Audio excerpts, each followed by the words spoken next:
नमस्कार, आपण पाहता हिरकणी न्यूज. हिरकणी न्यूज प्रत्येक क्षण ताज्या घडामोडी आणि महत्त्वाच्या प्रत्येक बातमीसाठी नेहमी तत्पर. अमित शहा यांच्या दौऱ्याकडे साखर उद्योगाचे लक्ष. आजारी उद्योगास मदतीची अपेक्षा.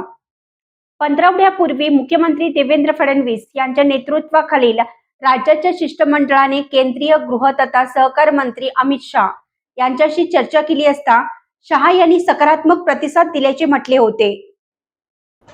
आता शुक्रवार शनिवार अमित शहा कोल्हापूर जिल्ह्याच्या दौऱ्यावर येत असून यावेळी सहकार्य व साखर उद्योगाबाबत महत्त्वपूर्ण घोषणा होण्याचा आशावाद व्यक्त केला जात आहे. नेमक्या कोणत्या घोषणा होणार याकडे सहकार साखर उद्योगाचे लक्ष वेधले. देशातील साखर उद्योगाने आगामी काळपाची पूर्वतयारी सुरू केली असली तरी त्यांच्यासमोर हंगाम पार पाडण्याचं गंभीर आव्हान उभं ठाकलं आहे. त्यात प्रामुख्याने खंगलेले अर्थकारण कारणीभूत ठरलं आहे.